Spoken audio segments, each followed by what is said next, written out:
მოგესალმებით, ეთერშია საინფორმაციო პროგრამა ფაქტი სტუდიაში თქვენთვის მედია თოდრაძე მუშაობს.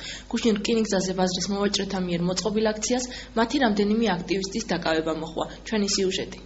როგორც თავად მოვაჭრეები აცხადებენ, პროტესტის უკიდურესი ფორმისთვის მიმართვა და რკინიგზის გადაკეტვა, რამაც თავისუფლ თბილისი-ოზურგეთის ჩქაროსნული მატარებლის რეისის შეყოვნება გამოიწვია, ადგილობრივი ხელისუფლების გადაწყვეტილებით სასამართლოში მოვაჭრეთა მიერ შეტანილ სარჩელზე საბოლოო გადაწყვეტილების მიღებამდე ბაზრის დემონტაჟის დაწყება და მისი ორივე შესასვლელი ჭიშკრის ჩამოხსნა გახდა.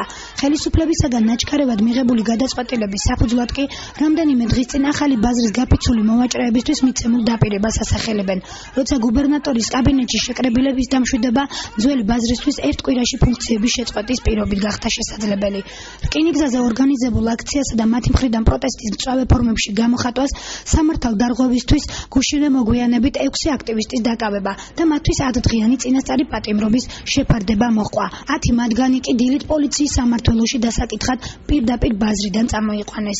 პოლიციის შენობასთან შეკრებილ რამდენიმე მოვაჭრეს შორის ოპოზიციონერი ლელა ნაცვალაძეც იყო, რომელმაც აქციის მონაწილეებს მხარდაჭერა დილიდანვე გამოუცხადა. ჟურნალისტებთან დილით დაგეგმილი შეხვედრა კი სწორედ მომხდარისგან მიღებული შედეგების გამო გადადო. გურიის ტელევიზიასთან საუბარი ქალბატონმა ლელამ იმ ბრალდებებზე დაიწყო, რასაც ახალი ბაზრის მოვაჭრეები და ხელისუფლების წარმომადგენლები მისი მისამართით იყენებენ და მას ძველი ბაზრის მოვაჭრეთა მთავარ წამქეზებლად მოიხსენიებენ. როგორც კი მე ამ მოვაჭრეების გვერდით დავდეგი, ბრალდებულად მთulis ეს ხელისუფლება მხარის და რაიონის აბსოლუტურად რაც განვახორციელე მაგას აბსოლუტურად გაგიმარტავთ.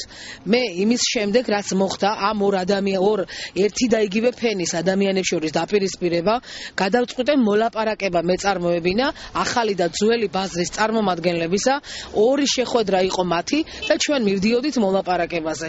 მე მივედი სირაძესთან და მოვითხოვე რაოდენობა იმ ადგილებისა, რამდენი ადგილით თავისუფალი აქვს მას, მაგრამ დღემდე ეს ვერ მივიღე პასუხი. იმიტომ რომ ბუნდოვანია არის ადამიანების კატეგორია, რომელსაც აქაც აქვს ადგილი და იქაც აქვს. ლელა ნაცვალაძე შერიგებისკენ მოუწოდებდა და არა ბუნტისკენ მაგრამ ამ ხელისუფლებამ უბრალოდ მინდათ ეს რომ დავაფიქსირო, ხელისუფლებამ გაიგორა რომ ამ ორ ადამიანს შორის, ორ ერთი და იგივე ადამიანებს შორის, რომლებსაც წლების მანძილზე ჰქონდათ ჭირი და ლხინის ზიარი, დაპირისპირებულ ადამიანების შორის გაიგო რომ მიდიოდა მოლაპარაკება და სწორედ მაშინ უკვე ეს მოლაპარაკება ჩაშალა მისი ამ ქმედებით. რაც შეეხება ახლა მე დღეს ბოლომდე ვიდგები ყველა ორთავე მხარეს. დამაბრალონ რაც უნდა. ეს არის ხელისუფლების არასწორი ქმედება, რაც მოხდა ოზურგეთში. სიტუაციის გასარკვევად ადგილზე მისული ახალგაზრდა იურისტთა ასოციაციის ხელმძღვანელი თამაზ ტრაპაიძე აცხადებს, რომ მოვაჭრეთა მხრიდან დაშვებული შეცდომა პროტესტის მსგავსი ფორმით გამოხატვა იყო.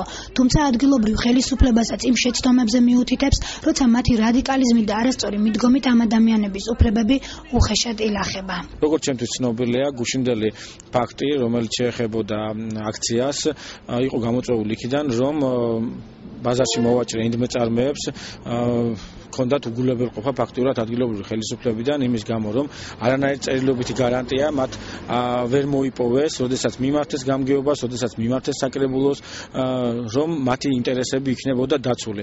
სწორედ ამან გამოიწვია ის, რომ მათ გუშინდელი სამართალდარღვევა ჩაიდინეს ფაქტიურად და მოხდა ძალიან ცუდი ფაქტი, მაგრამ არანაირად არ შეიძლება უგულებელყოფილი იქნას ის სოციალური მოთხოვნები, რომელიც ამ ხალხს გააჩნიათ და ეს უნდა მოხდეს მოლაპარაკებების გზით და ამავე დროს ამ პიროვნებების ინტერესები უნდა იქნას გათვალისწინებული მაქსიმალურად და ეს ამ შემთხვევაში საკრებულომ უნდა იტვირთოს და ეს ყველაფერი თავის თავზე და მან უნდა შეძლოს ის, რომ როგორც მის ამომრჩეველს მათი ინტერესები გაითვალისწინოს. ოზურგეთის სამშობიარო სახლი ბოლო წლების განმავლობაში სრულიად გარემონტდა. თუ რამდენად მოუმრავდა მომხმარებელი თანამედროვე სტანდარტების მქონე დაწესებულებას, იმატა თუ არა ახალშობილთა რიცხვმა, ამას ჩვენი ჟურნალისტი თია იოსელიანი არკვევდა. ყველა საყურადღებოდ კედელზე გამოკრულ განცხადებებში მომსახურების ის ფასებია მინიშნებული, რასაც მშობიარე საკეისრო კვეთისა თუ ფიზიოლოგიური მშობიარობისთვის იხდის. ფიქსირებულ 800-350 ლარიან გადასახადში ის სრული პაკეტი იგულისხმება, რაც წყლითა და ელექტროენერგიით დაწყებული მედიკამენტებისა და მედპერსონალის საფასურსაც იტევს. გარდა იმ შემთხვევებისა, თუ მშობიარეს, როგორც სამშობიაროს დირექტორი აღნიშნავს, თავისივე დაუდევრობით საქმე არ გაურთულდება და გაცილებით ძვირადღირებული მედიკამენტების გამოყენება არ გახდება საჭირო. ზემოთ აღნიშნული გადასახადს კი მშობიარე მხოლოდ იმ შემთხვევაში იხდის, თუ ის არც სადაზღვეო ბარათს და არც სოციალური სააგენტოს პოლისს ფლობს, რომლის შემთხვევაშიც სახელმწიფოც და კერძო სადაზღვეო კომპანიებიც ერთ მშობიარეზე 400 ლარს იხდის. დავით მდინარაძე აცხადებს, რომ გაზრდილი გადასახადების მიუხედავად სამშობიარო სახლში ახალშობილთა რიცხვმა ბოლო 1 წლის განმავლობაში საგრძნობლად იმატა და თანამედროვე სტანდარტებით აღჭურვილ დაწესებულებას არა მარტო ადგილობრივი, არამედ მეზობელი რეგიონებიდანაც მოუმრავდა მომხმარებელი.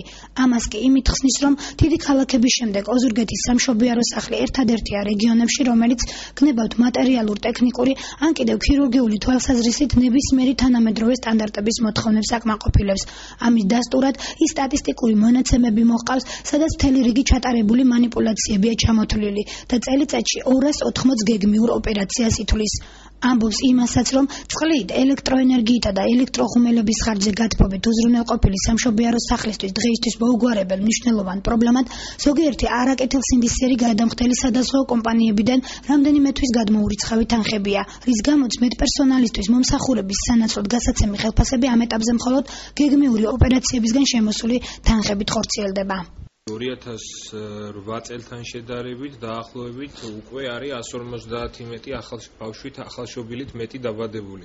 ანუ მომხედველობაში მაქვს, რომ აი 2008 წლის 1 იანვრიდან დღეს არის 11 დეკემბერი, თქვა თუ დაიბადა 600 ახალშობილი, 2009 წლის 1 იანვრიდან აი 11 დეკემბრამდე დაბადებული არის 140-150-ით მეტი, სადღაც 750-ის ფარგლებში. ვისაც აქვს სიღარიბის ზღვარს მოსახლეობა, სიღარიბის ზღვარსქვევით აქვს პოლისი, იმათვის არის უფასო, სახელმწიფო უნაზღაურებს იმას, როგორც მშობიარობას, ასევე საკეისრო კვეთას და სამსახურებრივ დაზღვევა, როგორც არის აი შინაგან საქმეთა სამინისტრო, თავდაცვის სამინისტრო, ესენი თავიანთ თანამშრომლებს დიახ, თავის თანამშრომლებს უნაზღაურებენ.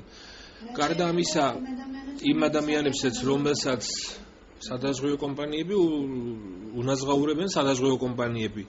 ბევრია სადაზღვეო კომპანიები, თქვენ ცით არის რამოდენიმე 7 თუ 8, ყველასთან ჩვენ გვაქვს ხელშეკრულება გაფორმებული და ეხლა რა ხდება, მე არ დავასახელებ, არიან სადაზღვეო კომპანიები, რომლებიც კეთილსინდისიერად თქვათ, იხდიან ამ თანხას და არიან სადაზღვეო კომპანიები, რომლებიც არ იხდიან და შემდეგ ჩვენ ყოველ წამს და ყოველ წუთს ურეკავთ, რომ ეგებ ეს თანხები ჩამოგვირიცხონ.